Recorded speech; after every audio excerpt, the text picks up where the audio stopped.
welcome to the Mobile Sunday School. I'm glad to see you all this week. I know everyone is enjoying this program. They're sending their pictures, their comments. I'm very happy about it. Now, before we could go into the story from the Bible, I would like to tell you all a real story that happened long time back. You all must be knowing about Charles Spurgeon, a great man of God. He had grandfather by name James Spurgeon. One day it so happened he had a very big family, and the whole family was relying on only one cow in their home, which was giving them milk. All of a sudden that cow died, and James Spurgeon's wife was so concerned. She came and told James Spurgeon that the cow died, there is no milk for us to have. The whole family is without milk. Then James Spurgeon said, just hold on to God. He is the one who provides for us. Let's pray and seek God for his help. Within no time, there was a group of people in London. They raised funds for a pastor who is in need of money, and then no sooner they raised and they came and gave this money to James Spurgeon. He bought many cows out of that money, and the whole family had surplus milk to drink. What an amazing God we have. In the midst of difficulty, God is always there to help us. Bible says he will provide all our needs according to his riches in glory. Now, let's look into the story from the Bible, how God provided for Naomi and Ruth. After Naomi and Ruth arrived in Bethlehem, they needed food. Let me go into the barley fields to pick up the leftover grain, she said. The poor were allowed to pick up grain that the harvesters had left on the ground. Go ahead, my daughter, Naomi replied. Ruth went into the fields belonging to Boaz. Boaz was a relative of Naomi's dead husband, Elimelech. Later, Boaz arrived and greeted the harvesters. The Lord be with you. The harvesters replied, the Lord bless you. Boaz noticed Ruth collecting grain with the poor. Who is that woman? He asked the man in charge of the harvesting. She is the Moabite who returned with Naomi, he answered. She asked permission to pick up grain and has been working hard. Boaz went across to Ruth. Stay in these fields with the women who work for me, Boaz told her. I have told the men not to lay a hand on you. When you get thirsty, help yourself to the water jars the men have filled. Ruth bowed down before Boaz. Why are you treating a foreigner so kindly? She asked. I have been told how you cared for Naomi. Boaz answered, May God, under whose wings you have taken refuge, richly reward you. When Ruth got up to continue working, Boaz gave secret orders to his men. Let her gather among the sheaves without telling her off, even pull out some stakes from the bundles and drop them down for her to gather. Ruth busily gathered grain until the evening.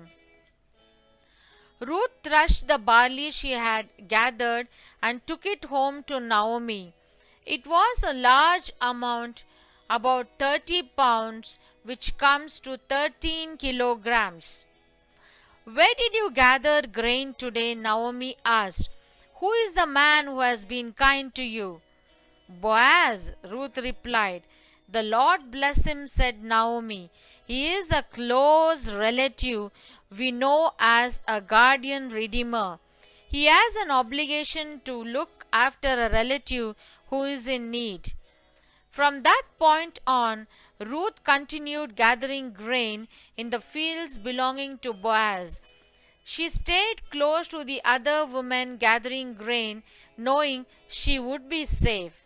She worked hard in the barley harvest and then in the wheat harvest that followed, making sure that Naomi had enough food to eat. Later on, Boaz liked Ruth and he wanted to get married to her.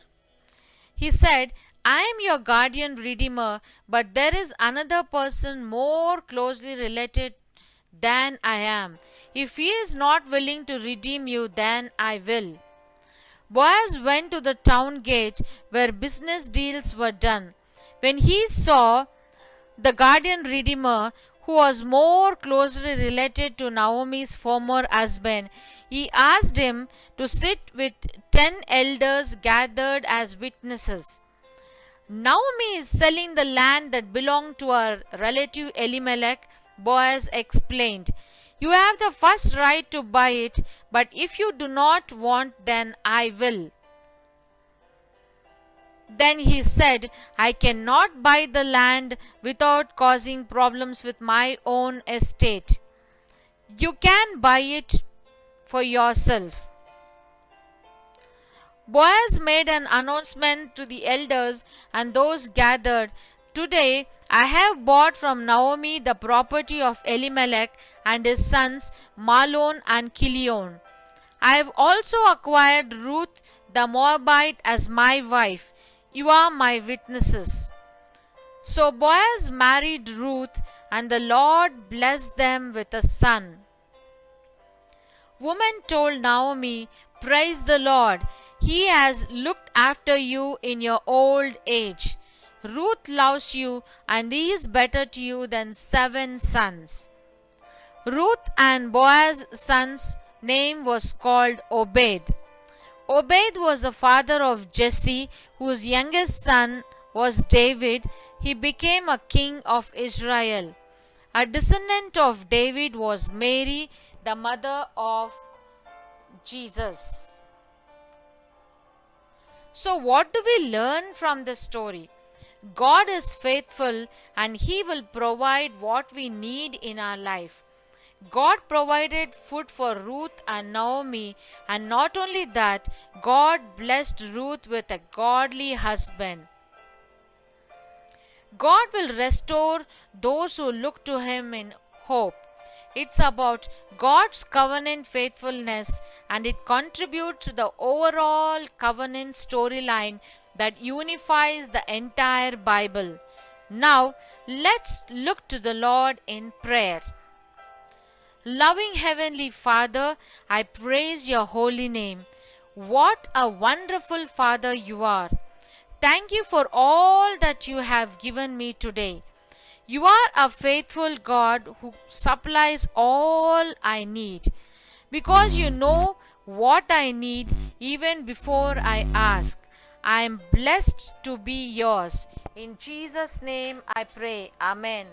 Today's memory verse is, May the Lord answer you when you are in distress. May the name of the God of Jacob protect you. Psalm 21. Today's questions are, number 1, whose field did Ruth go to pick wheat? Second, whose relative was Boaz? Third, who became the owner of the field of Elimelech and Naomi? Fourth, whose grandfather was Obed? Children, parent, thousands of children are benefited with this program. Please pray for that. Send a nicely colored picture and answers to question to mobile number 720-4824-957. God bless you, children. Bye-bye. Come on, children. Let's dance together and say praise the Lord.